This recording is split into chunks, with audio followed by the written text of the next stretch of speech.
most cells in the human body just go about their business on a daily basis in a fairly respectable way. Let's say that I have some cell here. This could be maybe a skin cell, or really any cell in any tissue of the body. And as that tissue is growing or it's replacing dead cells, the cells will experience mitosis and replicate themselves, make perfect copies of each other. And then those two maybe will experience mitosis.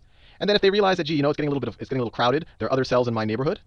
They'll recognize that and say, I'm going to stop growing a little bit. That's called contact inhibition. Contact inhibition. And so they'll just start growing. And then let's say one of them experiences a little defect. And he says, you know what, gee, I'm not really, something's a little bit wrong with me. The cell, recognize this in myself, and the cells will actually kill themselves. That's how good of cellular citizens they are. They'll kind of make way for other healthy cells. So this guy might even kill himself if he realizes that there's something wrong with it. There's actually a cellular mechanism that does that. It's called apoptosis. And I want to make this very clear. This isn't somehow some type of outside influence on the cell. The cell itself recognizes that it's somehow damaged, and it just destroys itself. So apoptosis. So that's the regular circumstance, even when there is a mutation. And just to give you an idea, even if mutations are relatively infrequent, and I don't know the exact frequencies at which mutations occur, I suspect it's of different frequencies in different types of tissues, there are on the order of 100 billion, let me do a different color. They're on the order of 100 billion new cells in the human body per day. So even if a mutation only occurs 1 in a million times, you're still dealing with roughly 100,000 mutations. And maybe most of the mutations, maybe there's some little random things that don't really do a lot. But if the mutations are a little bit more severe, the cell will recognize it and destroy itself. And I want to make a very clear point here. I'm talking about the cells of the body, or most of the body. This could be the cells in my eye, or the cells in my brain, or the cells on my leg. These aren't my germ cells. So these mutations, even if the cell survives, will not be passed on to my offspring. That's an entirely different discussion when we talk about meiosis. These are all my body cells, and they're replicating, and we've gone over this with mitosis. So any mutations here, they'll either do nothing, or the cells might malfunction a little bit, or the cells might hurt themselves or hurt me, but they're not going to affect my offspring. I want to make that point very clear. Now you're saying, hey Sal, 100 billion new cells a day. That must mean like every cell in my body is recreated. Well, and that just gives you an idea of how many cells we have. We actually have on the order of, it's obviously not an exact number, but there's actually, in the human body, there's on the order of 100 trillion cells. 100 trillion cells. And if you look at it that way, you say on average 1,000th of your cells replicate each day, but the reality is some cells don't replicate that frequently at all, and some cells replicate much more frequently. But this just gives you, just to take a little side note here, this gives you an appreciation, I think, for the complexity of the human body. And we think of our own world economy and world society is so complex. It's made up of 6 billion humans. We're made up of 100 trillion cells. 100 trillion. Let me rewrite 100 trillion in billions. 100 trillion can be rewritten as 100,000 billion cells. And each one of those 100,000 billion cells are these huge, I don't know, I shouldn't use the word huge, but they're these complex ecosystems in and of themselves with their nucleuses, and we'll talk about all the different organelles they have, and we talked about cellular replication, DNA replication, and how the cell replicates. So these things aren't jokes, and they have all of these, these complex membranes that take things into them, and they are creatures to themselves, but they live in this complex, you can almost do an environment or society that is each of us. So that's just a side note, just to appreciate how large and how complex we are. But you can imagine, and this is how I got off on this tangent, if we're making on the order 100 billion new cells every day, you're going to have a lot of mutations, and maybe some of the mutations, I said some of them don't do anything. Some of them, the cell recognizes that the cell is just going to be kind of, dead weight, so the cell kind of eliminates itself. But every now and then you have mutations where the cell doesn't eliminate itself, and it also deforms the cell. So when you have that, let's say I have some cell here, and it's got some mutation. I'll do that mutation with a little X right here. With a little X, that's it in the DNA. Maybe it's got a couple of mutations. So one of the mutations keeps it from experiencing apoptosis or destroying itself, and maybe one of the mutations makes it replicate a little bit faster than its neighbors. So this cell, through mitosis, it makes a bunch of copies of itself, a ton of copies of itself. And this kind of body of cells, that essentially has a defect. They're all from one original cell that kept duplicating and then those duplicating, but all of these are defective cells. If you were to look at them in kind of a, compared to the tissue around it, it would look abnormal in some way. Maybe it wouldn't function properly. This is called a neoplasm. Neoplasm. Now, a lot of neoplasms, well, they don't have to form a body like this. Sometimes they might somehow circulate in the body, but most of the times they form this big lump, and if they get large enough, they're noticeable, and that's when we call it a tumor.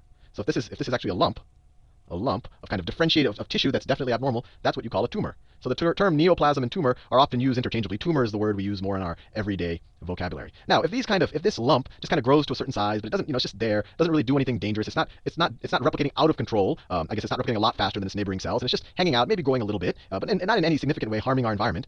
We call that a benign tumor or benign neoplasm. Benign. And benign essentially means harmless. Benign tumor.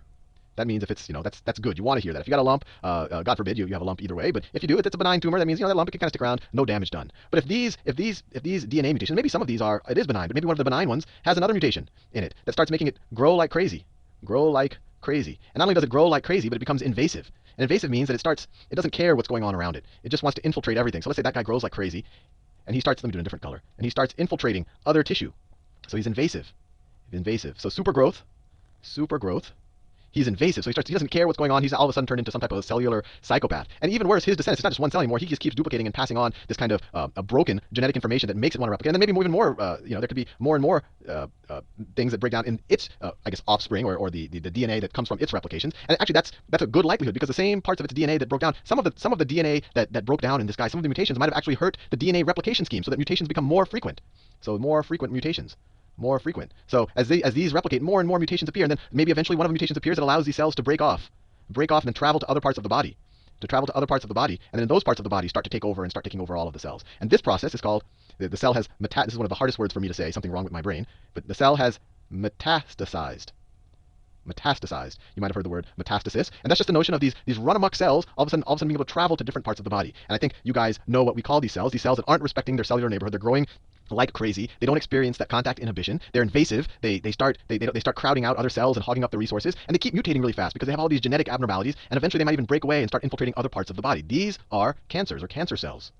Cancer cells. And so you might have an appreciation for why this is so hard.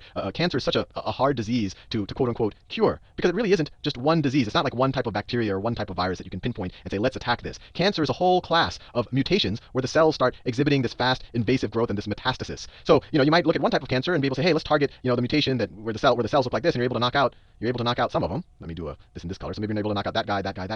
But because their DNA replication system might be broken in some way, they continue to mutate. So eventually you have one version that's able to not be knocked out by whatever method you get. And so you have this kind of new form of cancer, and that new form of cancer is even harder to kill. So you can imagine that cancer is it's kind of a never-ending fight, and you kind of have to attack the general idea behind it. When you chemotherapy and radiation, all these type of things, they try to attack things that are fast-growing, because that's kind of one common theme behind all the cancers. And we could do a whole playlist on what cancer is and how people are attacking it. But I wanted to at least show you in this video that cancer really is just a byproduct of broken mitosis, or even more specifically, broken DNA replication. That we have all of these cells replicating themselves every day, on the order of 100 billion, and every now and then something breaks. Usually when they break, the cell, either nothing happens or the cell kills itself, but every now and then the cells start replicating, even though they're broken. And sometimes they start replicating like crazy. They just replicate, but they're really not doing any harm. It's benign. But if they start replicating like crazy, taking over resources and spreading through the body, you're dealing with a cancer. So hopefully you found that interesting. You already know a good bit of the science that kind of deals with what is probably, one of the worst ailments that we deal with as creatures. I mean, obviously we're not the only people who can experience cancers. Even plants have cancers.